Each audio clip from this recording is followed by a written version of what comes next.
No se asuste con lo que oiga a continuación. Es el eco del pasado cuando empezaron las emisiones de Radio Sefarad a finales de enero del 2004 y cuyos informativos semanales hemos reunido para revivir lo que entonces pasaba desde la perspectiva de nuestro tiempo.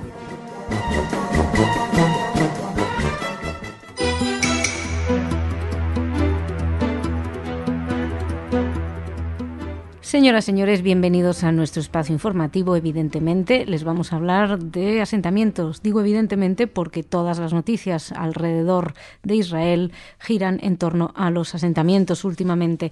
¿Qué dicen unos? ¿Qué dicen otros? Les vamos a hablar de eso, pero también nos vamos a acercar a Alemania, donde un político alemán le restó importancia a la Shoah. También, muy brevemente, oiremos hablar de un acto de antisemitismo en Suecia, que esto es lo que nos ha llamado la atención, y terminaremos hablándoles de unos archivos sobre la Gran Guerra Patria. ¿Qué es la Gran Guerra Patria? Bueno, pues es la guerra de la Unión Soviética contra la Alemania nazi. Todo esto será en la primera parte de nuestro espacio informativo, solitario, sin Jordi. En la segunda parte, Ana va a venir a hacernos compañía y nos va a traer noticias de corte cultural. Así que yo les empiezo hablando de las declaraciones de Hillary Clinton, la secretaria de Estado norteamericana. Ella dijo el lunes que Israel se enfrenta a elecciones difíciles pero necesarias para la paz en Oriente Próximo. Hizo estas declaraciones en un discurso pronunciado en el AIPAC, ya saben que es una asociación pro-israelí, y aseguró además Hillary Clinton que la administración Obama tiene un compromiso sólido como una roca con la paz y con la seguridad de Israel. Sin embargo, tal y como informaba la agencia Reuters, dijo que la política israelí de ampliación de los asentamientos en Jerusalén Este y en Cisjordania es un obstáculo que podría poner en peligro los esfuerzos estadounidenses para llevar de nuevo israelíes y palestinos a la mesa de negociaciones. La secretaria de Estado defendió las conversaciones indirectas que han sido propuestas por Washington entre israelíes y palestinos y subrayó que estas conversaciones de proximidad son un esperanzador primer paso y que además deberían ser serias y sustanciales. En último término, por supuesto, dijo, tendrá que haber negociaciones directas que aborden todas las cuestiones y pongan fin al conflicto. En un principio, estaba previsto que se reuniera junto a Netanyahu el lunes y con el enviado estadounidense por Oriente Próximo, George Mitchell, que estaba en la región intentando, ya saben, mantener estas relaciones indirectas. Esto es lo que decían los Estados Unidos. Por otra parte, se hizo una serie de encuestas y en el propio Israel, y la mayoría de los israelíes considera que construir en Jerusalén Este debería ser contemplado exactamente igual que construir en Tel Aviv. Así lo reveló el lunes el Índice de Guerra y Paz, que es una organización israelí que hace encuestas de opinión en Israel sobre el conflicto en Oriente Próximo y varios temas relacionados.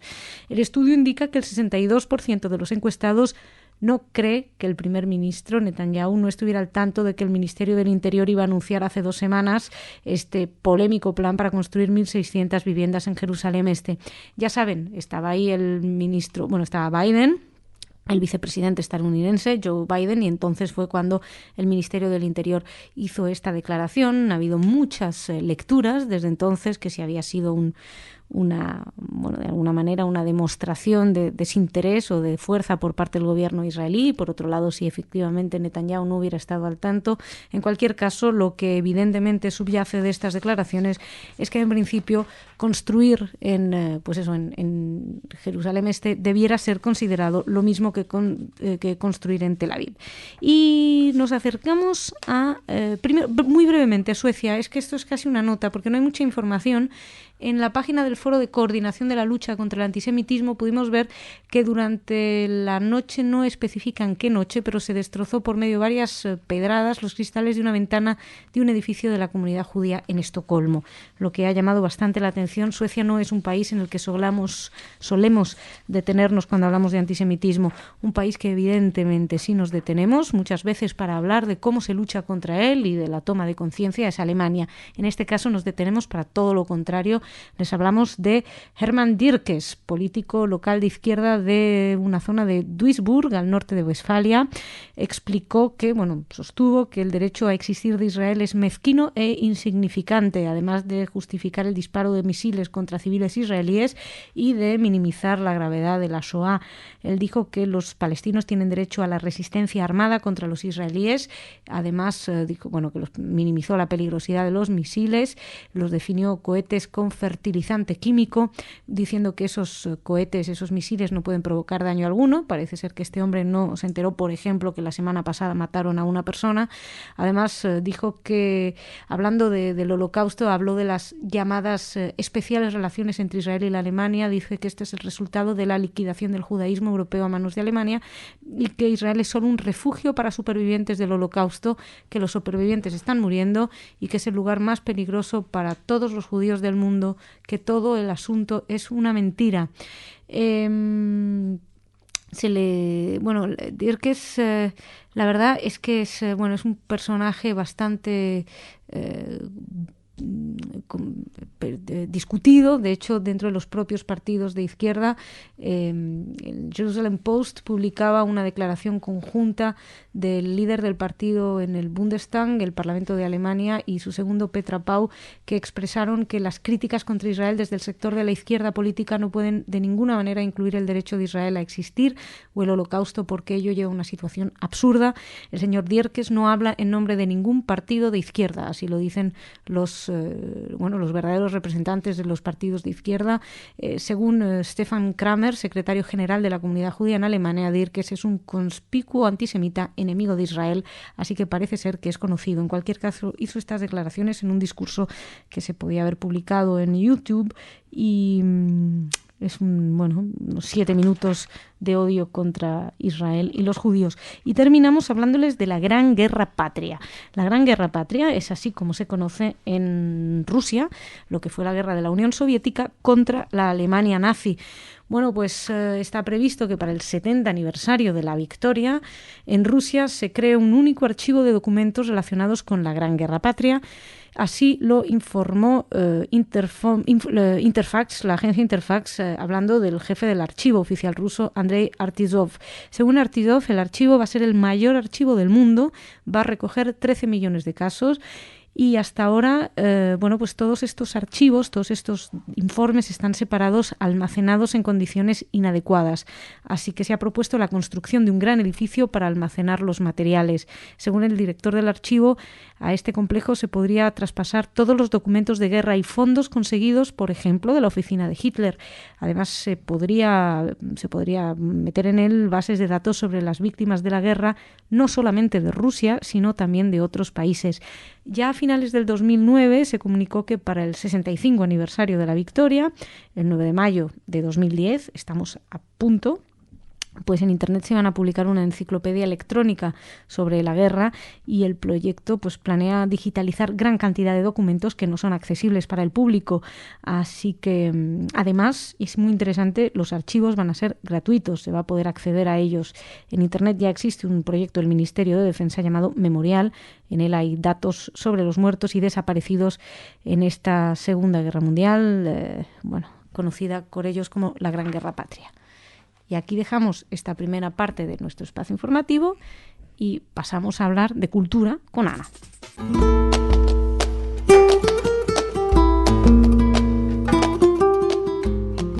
Ana, ¿cómo estás? Bien, Masha, welcome back. Thank you, creo.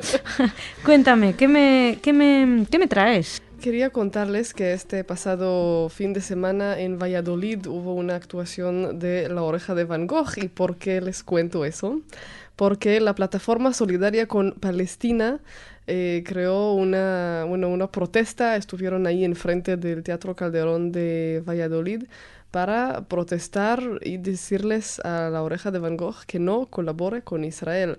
Bueno, nuestros oyentes seguramente recuerdan que La Oreja de Van Gogh, el grupo estuvo en Israel el año pasado, se hizo una película patrocinada también por Casa Sefarad de Israel, tuvieron un concierto en el Mar Muerto y muchas cosas.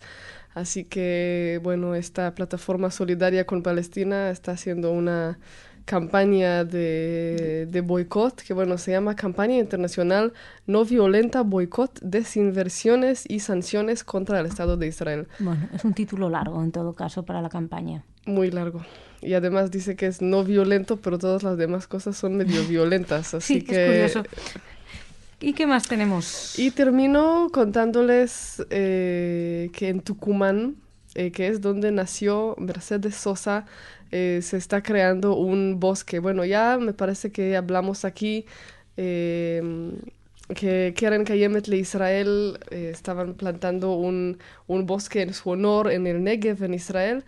Y ahora lo mismo se hizo en Tucumán. Así que, bueno, muy pronto se va a celebrar, digamos, la inauguración de estos dos bosques, que, bueno, en el caso de Tucumán también coincide con el aniversario del centenario de la comunidad judía de Tucumán. Muy bien.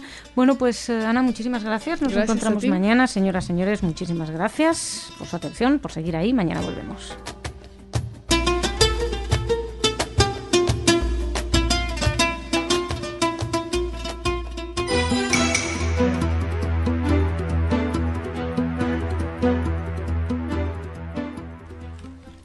Señoras, señores, bienvenidos a nuestro espacio informativo. El sargento Gabriel Cepik, de 21 años, es la última víctima de las fuerzas de defensa israelíes. Se lo contaremos. También les vamos a hablar de las palabras de Netanyahu, que ayer tenía previsto reunirse con Obama, así como la expulsión de un diplomático israelí de Londres. Además, nos vamos a acercar a Holanda, donde se ha decretado cadena perpetua a un nazi que cometió varios crímenes en Holanda. Todo esto será en la primera parte del informativo solitario, una vez más, sin la presencia de Jordi, pero Ana vendrá a hacernos compañía después, en la segunda parte, con noticias de corte cultural. Como les decía, las palabras de Netanyahu han sido bastante importantes. Él estuvo en el AIPAC, donde hizo unas declaraciones que han llamado la atención a todo el mundo. Lo que vino a decir el primer ministro es que el pueblo judío construyó Jerusalén hace 3000 años, el pueblo judío construye Jerusalén hoy, que Jerusalén no es un asentamiento, que es la capital de Israel. Estas palabras vienen a reafirmar las declaraciones que había hecho el día anterior, en las que aseguraba que construir en Tel Aviv no es diferente de construir en Jerusalén. Por su parte, Hillary Clinton mantuvo algunas conversaciones con Netanyahu y dijo que la política de asentamientos pone en riesgo ciertas negociaciones de paz con los palestinos. Se habla mucho de crisis diplomática entre Israel y el principal aliado, y los Estados Unidos. Sin embargo, como les decía, estaba previsto esta reunión, donde está previsto también que se limen ciertas asperezas. Y, como saben, no siempre todo lo que sucede a la vista de los periodistas y del público es realmente lo que está sucediendo. Y seguimos, y les hablo del sargento Gabriel Cepik, un soldado de las Fuerzas de Defensa israelí que murió el lunes por la noche cerca de la frontera de seguridad, como resultado de fuego abierto por fuerzas de Golani, quienes seguían lo que se creía que era una infiltración terrorista. Según la investigación, varios miradores del ejército reconocieron 3 figuras sospechosas en las proximidades de la valla de seguridad. Las Fuerzas Armadas comenzaron a perseguir a esas personas sospechosas dentro del territorio israelí. Las fuerzas de Golani llegaron al escenario, donde confundieron a los soldados con terroristas armados y abrieron fuego. Más cosas. Londres, caso Mahbub. El gobierno del Reino Unido tenía previsto expulsar del país a un diplomático israelí en relación con la falsificación de los pasaportes británicos que fueron utilizados por los presuntos autores del asesinato del líder de Hamas, Mahmoud al-Mahbub, en Dubái el pasado enero. Recordarán que todo el mundo se indignó por la muerte de este terrorista. Según informaban ayer los medios británicos, el exministro de Exteriores, David Miliband, y tenía previsto hacer una declaración pública ante la Cámara de los Comunes para hablar de ese asunto, que también habría enrarecido las relaciones entre el Reino Unido e Israel. Desde que se conoció la utilización de pasaportes británicos con nombres de ciudadanos del Reino Unido residentes en Israel, Miliband exigió una investigación al gobierno israelí, que ha negado en todo momento que el Mossad cometiera el asesinato. Bueno, esto de que ha negado, yo les estoy leyendo las noticias tal y como nos llegan de agencia, ni ha negado ni ha afirmado. Israel asegura y explica que por cuestiones bastante lógicas ni afirma, ni niega, ni desmiente nada que tenga que ver con los servicios de inteligencia o los servicios de seguridad. Y terminamos esta primera parte del informativo con una noticia que nos llevaba de BBC, que es que un tribunal de Alemania condenó a cadena perpetua a un ex miembro de las SS de 88 años de edad por el asesinato de civiles holandeses durante la Segunda Guerra Mundial. El ex miembro del escuadrón Cybertane, integrado en su mayoría por voluntarios holandeses de las SS, se llama Heinrich Böhre y fue sentenciado por el asesinato de 3 civiles, concretamente en 1944. Según él, solamente cumplía órdenes al ejecutar a las víctimas y no hacerlo le hubiera costado su propia vida, pero la Fiscalía argumentó que Böhre, de padre holandés, madre alemana, era un miembro por propia voluntad del escuadrón de las SS al que se incorporó poco después de que los nazis invadieran Holanda en 1940. Pese a la condena emitida por el tribunal de la ciudad de Aquisgrán, hay dudas sobre si este hombre ingresará en prisión, porque él tiene 88 años, necesita una silla de ruedas, vive en un asilo de ancianos y todos estos viejos nazis ahora nos infunden una gran lástima y nos da mucha pena que cumplan con las condenas por las que deberían pagar. En agosto pasado, un excomandante de infantería alemán de 90 años de edad, Josef Schöngraber, fue condenado a cadena perpetua también por un tribunal alemán, pero todavía está en libertad mientras espera el resultado de la apelación. Es probable que no tengan que esperar muchísimo más tiempo para que el hombre muera cómodamente en su cama y nadie tenga que pagar y todos queden muy contentos, todos evidentemente, menos las verdaderas víctimas. En fin, lo dejamos aquí, dejamos esta primera parte del informativo y vamos a darle la bienvenida a Ana, que está aquí llegando para hablar de cultura.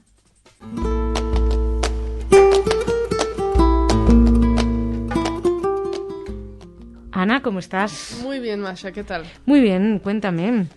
Bueno, primero les voy a contar que Simone Weil, que es superviviente de Auschwitz, ex ministra francesa, se incorporó a la Academia Francesa en una ceremonia. Bueno, ya lo habíamos hablado cuando se anunció esta incorporación, pero bueno, estamos para contarles que ya sucedió. Weil es la 6ª mujer en la Academia. Ella pidió que en la hoja de la espada que portará le fuera tallado el número con el que fue deportada a Auschwitz, sí. Así que ella tiene 82 años y bueno, es realmente algo importante pertenecer a la Academia Francesa en Francia, así que... Y me quedo en Francia para contarles de una nueva película que se titula La Redada.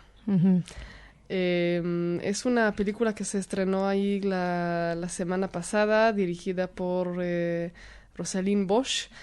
Se habla de la redada del velódromo de invierno de París en 1942. Es la mayor realizada en territorio francés. Fueron detenidos más de 13.000 judíos franceses. Realmente es la primera película que habla sobre eso, sobre la responsabilidad francesa. Hasta los años 80, incluso 90, no se hablaba mucho de este tema en Francia. Creo que en los años 80 fue cuando ya entró a las... Yo estudié en los años 80, entre Exacto. otros años, Entonces, también en el colegio. Tú eras y yo de los primeros sí, que estudiaron acerca de... En cualquier caso, tema. Recomiendo el repaso a los medios del martes, porque ahí precisamente nos hicimos eco de un artículo que fue publicado en el diario El País refiriéndose a esta película y al impacto que había tenido en la sociedad francesa, en los medios de comunicación, etcétera. Muy bien, gracias. Y nada, no gracias a ti, que me haces recomendar un programa que ya fue.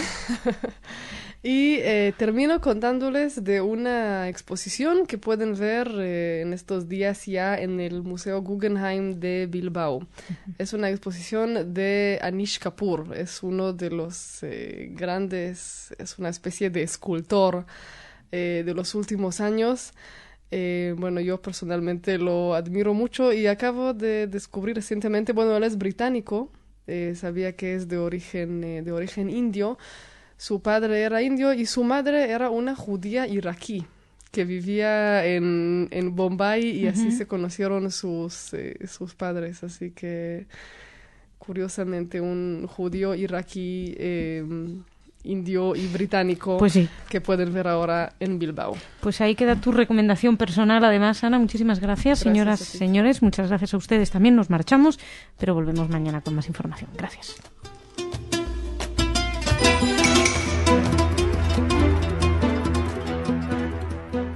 Señoras, señores, bienvenidos a nuestro espacio informativo. No todo lo que les traemos de Canadá siempre es malo. Bueno, esto no es que sea bueno, pero por lo menos les hablamos de alguna condena contra actos antisemitas. Les hablamos de eso. Les vamos a hablar de un grupo de escolares israelíes que visitan la ciudad de Béjar, además de acercarnos a Auschwitz, donde se han encontrado documentos pertenecientes a algunos guardias, y terminaremos en Egipto, donde según la agencia EFE, Egipto insiste, este es el verbo que utiliza, en su compromiso de restaurar todos los templos judíos.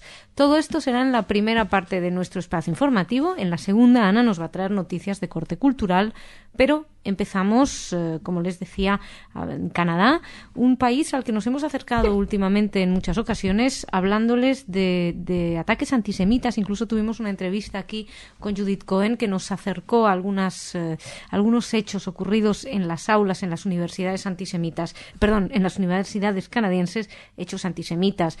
Lo que nosotros hemos podido descubrir es que la asociación CAIR-CAN, que es Canadian Council of American Islamic Relations, o sea, una organización musulmana, ha repudiado de manera oficial el vandalismo en una sinagoga en Montreal. Condenaron este ataque, del que nos hicimos eco aquí hace un tiempo en Radio Sefarad, en una declaración publicada ayer, y expresaban lo siguiente, y es que CAIR-CAN se alinea junto con todos los canadienses y condena ese hecho vergonzoso y xenófobo. Preocupa especialmente ver a la comunidad de Montreal sumida en la desazón a causa de un hecho xenófobo que se repite por segunda vez en menos de un mes. El continuo vandalismo contra una comunidad pacífica por medio de mensajes despreciables no es más que un vergonzoso intento de quebrar la unidad social sobre la que los ciudadanos de Montreal trabajan duramente para conservarla y disfrutar de ella. Estas son las palabras de Ilsran Garde, presidente de CAIR-CAN. CAIR-CAN además hace un llamamiento a los activistas políticos locales y a los funcionarios de seguridad de Montreal, también a las autoridades federales y de distrito, para trabajar juntos para luchar contra el diluvio de crímenes xenófobos durante este último tiempo. Además, hacen un llamamiento a las autoridades a llevar a juicio a quienes cometen los crímenes de acuerdo a la legislación sobre crímenes xenófobos y transmitir de modo un mensaje claro y enérgico contra la intolerancia. Bueno, este mensaje, yo no sé si a alguien le choca, pero hay un pequeño tema, y es que un ataque a una sinagoga en Canadá no es un ataque xenófobo. No es un ataque a los extranjeros, es un ataque a los judíos. Tal vez falte en esta declaración de la organización musulmana una condena a los ataques antisemitas, concretamente a los ataques contra los judíos. Según dice que esas acciones no solo conllevan la intención de infligir daño físico, sino que también son un intento de dividir comunidades por medio de la aplicación de estigmas sobre minorías expuestas y vulnerables. Del mismo modo, comunicamos a los líderes de las sinagogas y todos sus activistas y feligreses a estar alertas y denunciar de inmediato todo comportamiento sospechoso ante las autoridades para poder basar y llevar un registro claro y sólido de estos casos. La noticia no es un ataque antisemita, la noticia es una condena a un ataque antisemita en la que no solamente no se pronuncia la palabra judío, no se pronuncia la palabra antisemita, no se pronuncia la palabra judeófobo y se pronuncia la palabra xenófobo. La verdad es que da bastante que pensar. En fin, más cositas desde aquí, desde España, donde recordamos que también el presidente de la Generalitat catalana, Montilla, cuando se atacó una sinagoga aquí en España hace unos meses, también habló de un ataque xenófobo. Bueno, no tiene nada que ver con Cataluña ni con un ataque xenófobo. Les cuento que el miércoles un grupo de 23 alumnos de secundaria y bachillerato de Israel, acompañados de 3 profesores, tenían previsto realizar una visita a la ciudad de Béjar. La visita estaba patrocinada por el Ministerio de Educación de Israel y es la primera vez que como intercambio educativo entre alumnos se realiza entre ambos países. Llegaron al Instituto Ramón Olleros, donde se realizaban las actividades con alumnos del centro hasta la 1:30. Estaba previsto en que fueran recibidos por el alcalde de Béjar y que se dirigieran a la cafetería de la Escuela de Ingenieros, donde comerían. Además, estaba previsto que visitaran el Museo Judío y otros lugares de interés de la ciudad, además de estar acompañados en todo momento por el director del Museo Judío de Béjar. Y más cosas europeas, en este caso Auschwitz. Según informaba la agencia judía de noticias, en el ático de una casa cercana a Auschwitz, al campo de exterminio, se encontraron cupones de alimentos de algunos de los médicos nazis del campo, junto con otros documentos relacionados con las vidas de oficiales nazis, como certificados de defunción, incluso un mapa. Algunos cupones de azúcar llevaban el nombre de Horst Fischer y Fritz Klein, que eran médicos que fueron ajusticiados después de que terminara la guerra, ajusticiados por los crímenes cometidos, y también se pudo ver que estos, según el historiador Adam Zira, historiador en el Museo de Auschwitz, el valor sensacional de este descubrimiento está en el hecho de que esos documentos originales, que llevan el nombre de asesinos principales de Auschwitz, hayan sido encontrados tantos años después de la guerra.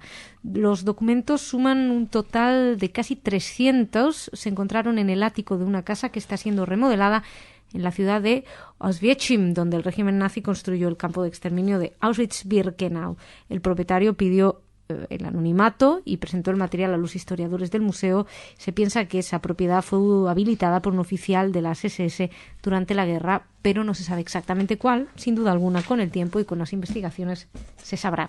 Y concluimos esta primera parte del espacio informativo, también hablando del pasado, pero bastante más amable y remoto, y tal y como nos informaba ayer la agencia EFE, las autoridades egipcias de antigüedades insistieron en su compromiso de continuar con la restauración de todos los templos judíos de Egipto, pocos días después de la polémica surgida tras la reforma de una sinagoga en el Cairo, que aquí en Radio Sefarat les trajeron.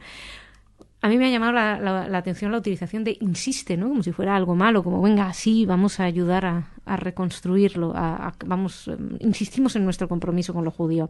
El secretario general del Consejo Supremo de Antigüedades explicó en un simposio de arqueólogos especializados en las épocas islámica y copta que el organismo va a restaurar 5 templos judíos en el Cairo y 1 en Alejandría. El arqueólogo explicó que cuando se restauran templos judíos, se está restaurando una parte de la historia egipcia y que sería grave que se dejara de hacerlo por motivos políticos. El arqueólogo se refería a la reciente restauración de la sinagoga de Musa ibn Maimun en el centro del Cairo, que según él fue criticada por algunos sectores del pueblo egipcio que consideraron su rehabilitación un error nacional. Según explicaba, no se puede actuar con una mentalidad cerrada, porque lo que nos negamos a dejar de restaurar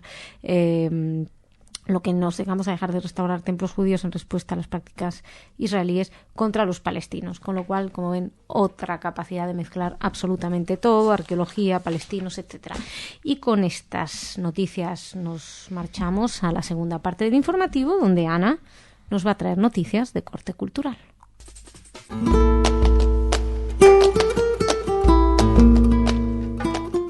Ana, ¿cómo estás? Bien, Masha. Bueno, quisiera decir, ¿sí?, con respecto a Egipto, que insiste, yo insisto en decir, ¿sí?, que lo que pasa es que, hablamos aquí con Fernando Vara de Rey, porque él estuvo ahí en la inauguración, la reinauguración de esta yeshiva, de hecho, más que sinagoga, y yo lo que estaba leyendo es que iba a haber también un acto más oficial, institucional, y este fue cancelado. O sea, realmente el único acto de inauguración fue el acto, digamos, de los judíos, por decirlo así. Y iba a haber uno así como más institucional, y este fue cancelado a última hora. Así que están ahí pensando como que quieren hacer algo, pero no quieren que hacer. El otro día me decía un amigo mío, espero por los griegos que no se peleen con ningún país. Dice, porque con la de restos griegos y vestigios griegos arqueológicos que hay en el mundo, dice, si vamos a tener que empezar a cerrar museos, la cosa sería un poquito grave. Pero bueno, ¿qué nos traes Y ahora pasamos a Ruth Salama, que es una mujer que hace muchas cosas, teatro, flamenco, circo, y presenta en la Noche de los Teatros, que es el próximo 27 de marzo en Madrid, su espectáculo Ida y Vuelta, donde nos lleva a un shtetl y donde va a haber klezmer y circo y danza y una cosa espectacular. Y también, para los que no pueden ir, la próxima semana podrán oír a Ruth Salama contando un poco sobre eso en el programa del invitado. ¿Casa Sefarad de Israel? Sí. Perfecto. ¿Qué más? Sigo contándoles de una serie que se presenta en estos días en Estados Unidos, una serie de televisión que se titula Lost Films, películas perdidas de la Segunda Guerra Mundial. Se trata de una serie que presenta pues imágenes inéditas de archivo de la Segunda Guerra Mundial y también algunos testimonios de hoy en día. Por ejemplo, uno de ellos que estaban hablando en la prensa es de Rocky Blunt, que era en ese momento, en el 45, un joven soldado estadounidense que fue enviado y que vio cómo estaban los campos en Europa, y dice que según él realmente hasta ahora ninguna serie, ninguna película realmente contó la Segunda Guerra Mundial como fue, y que esta serie por fin logra hacerlo. Bien. Y termino contándoles que se acaba de vender una de las copias que existen de la lista de Schindler, la lista que fue elaborada el 28 de abril de 1945 y que salvó la vida de unos 800 judíos de los campos de exterminio. Estaba hasta ahora en manos de Gary Zimet, que es un investigador, un historiador, y que fue vendida a la familia de Itzhak Stern, que fue el contador que de hecho le ayudó en la elaboración de esta famosa lista de Schindler. Bueno, muy bien, pues Ana, muchas gracias. Gracias a ti. Nosotros nos marchamos, pero volvemos mañana. Muchas gracias.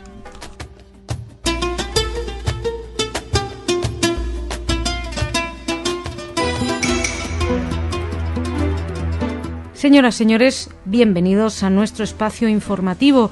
Les hablaremos hoy de antisemitismo exclusivamente y vamos a hacer un pequeño giro, vamos a hacer una pequeña tournée por algunos países del mundo. Estaremos en Estados Unidos, en Bulgaria, estaremos también en Chequia y en Escandinavia. En general van a ver que el antisemitismo pues está en todas partes.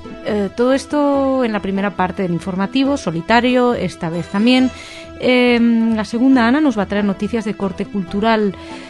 Les cuento que para hablar de Israel tienen el programa, o para oír de Israel, tienen el programa de nuestro corresponsal Gonzalo Mergui desde Israel, que lo pueden escuchar hoy, como todos los viernes. En él analizamos las tensas relaciones entre Estados Unidos y Israel. Bueno, como les decía, vamos a viajar. Vamos primero a Estados Unidos, donde una noticia que nos hacía llegar el Foro de Coordinación de Lucha contra el Antisemitismo llamaba la atención porque un hombre judío fue agredido 2 veces en el mismo día por judío.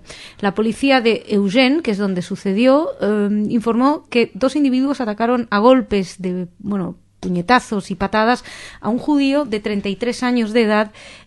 Dicen aparentemente por motivos de antisemitismo. Lo de aparentemente es sorprendente porque un poquito más tarde explican que le insultaron y le llamaron judío, lo insultaban con insultos antisemitas. La policía detuvo un sospechoso, Gary Lee Kem, que fue acusado de agresión en 2º grado, intimidación y tenencia ilícita de armas. El atacado fue atacado este joven en 2 oportunidades, con varias horas de diferencia entre uno y otro ataque, y la policía informó que una de las veces, pues eso, también le insultaban con insultos de corte antisemita. Mientras tanto, la policía además estaba buscando al segundo atacante. De ahí nos vamos a Bulgaria, donde les cuento que en un colegio judío se vandalizó con pintadas antisemitas, entre ellas una estrella de David con una svástica en las paredes, y es el único establecimiento judío de Sofía. En Bulgaria viven 5.000 judíos. Al parecer el episodio violento se relaciona con los actuales conflictos en Israel, que es curioso porque tampoco son especialmente llamativos. Según la JTA, la agencia informativa, este hecho de vandalismo se hizo una semana antes de Pesaj, la Pascua, como saben todos ustedes, en un momento en el que todas las personas, sin diferencia de origen étnico o religioso, deben abrir sus corazones para el bien. Estos vándalos han sembrado el odio que raya en el terrorismo, y se hacen un llamado a los ciudadanos y a la sociedad civil a reaccionar definitivamente contra estos actos, y que recuerden que el que siembra odio hoy cosecha tormentas mañanas. Este era el manifiesto de la comunidad judía de Bulgaria en una declaración oficial respecto a lo sucedido.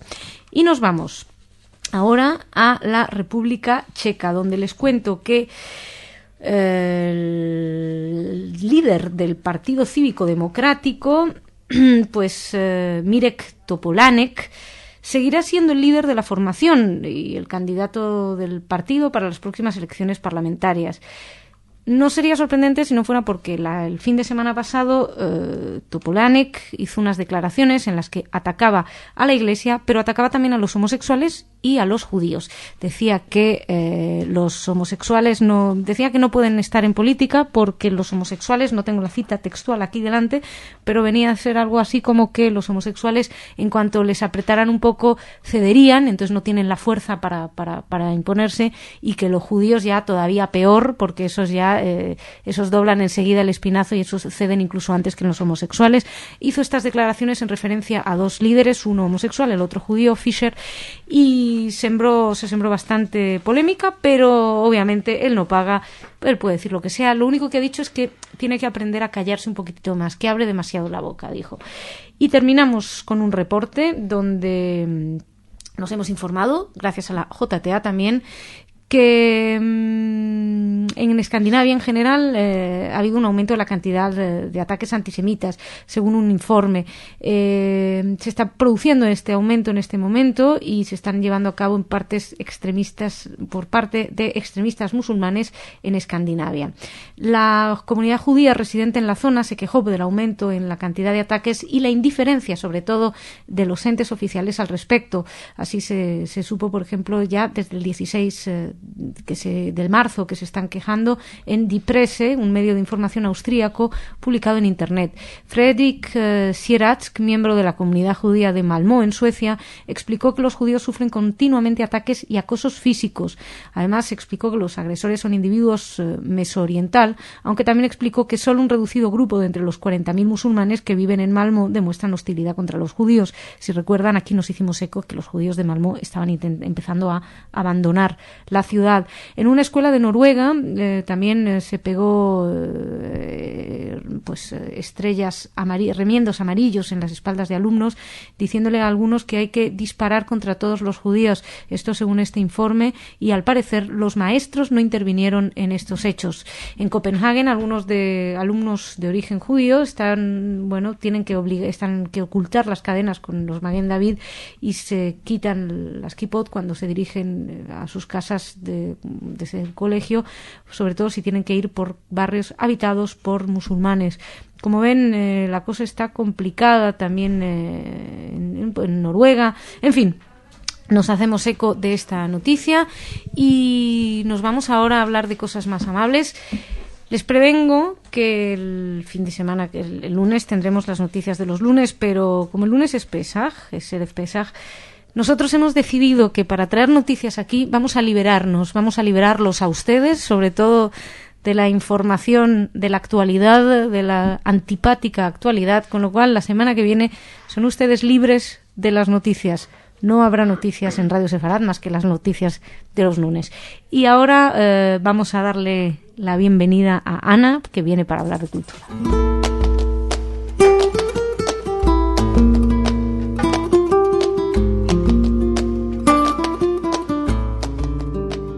¿Estás? Bien, Masha. Me temo que te tengo que decepcionar un poco, porque no voy a hablar de cosas muy amables hoy. No me digas. Sí. Vaya, vamos a terminar esto. Bueno, en fin, que nos liberemos de todo esto. Que nos liberemos de todo eso. Sí, primero les voy a hablar de un nuevo libro que se llama Zikaron, Memoria, Judíos y Militares bajo el terror del Plan Cóndor, escrito por Guillermo Lipis. Se publica en estos días en Argentina. Habla de los casi 2.000 desaparecidos que fueron judíos en Argentina, un 6% del total. Según él, hasta ahora comúnmente se piensa que no es que había una política antisemita, sino, que algunos eran judíos, pero según Guillermo Lipis, que está presentando unos documentos desconocidos, y él piensa que sí hubo una cierto antisemitismo así más gubernamental. Así que se está reabriendo un poco una polémica en Argentina acerca de este tema. Me quedo un Sería poco... bueno intentar entrevistar al autor en algún momento. Y lo haremos. Bien. Me quedo un poco con el mismo tema contándoles que el libro Nunca Más, que es el informe de la Comisión Nacional sobre la Desaparición de Personas, se está editando ahora. Bueno, se prepara, y de hecho creo que en Israel ya se puede encontrar una traducción al hebreo de este informe, que creo que ya está en bibliotecas y en universidades. Está dirigido especialmente a un uso pues académico. En la AMIA pues pensaron que este tema de memoria sería muy importante difundirlo también fuera de Argentina, y ahora ya se puede encontrar también en hebreo en Israel. Muy bien. Y termino con un juicio que se está llevando a cabo en estos días en Alemania alrededor de la figura de Adolf Eichmann. Una periodista, Gabrielle Weber, acudió a los tribunales porque ella quiere solicitar que se abran unos archivos secretos donde hay documentos sobre Eichmann. Ella quiere descubrir más sobre realmente quién le ayudó a Eichmann a escapar de Alemania, qué tanto se sabía acerca de él en Argentina. Y bueno, hoy Argentina es el centro. Menos en mi primera parte, afortunadamente, pero bueno, que ya viene muchas veces. Ya veremos si se abren estos archivos. Ana, Hag Sameach, muchas gracias. Hag Sameach. Shabbat Shalom. Señoras, señores, muchísimas gracias por su atención. Hag Sameach, que se liberen, aprovechen estas fiestas. Nosotros, con las noticias de los lunes, ya les digo, nos reencontramos el lunes, y con la actualidad, pues dentro de una semanita. Muchísimas gracias. Shabbat Shalom.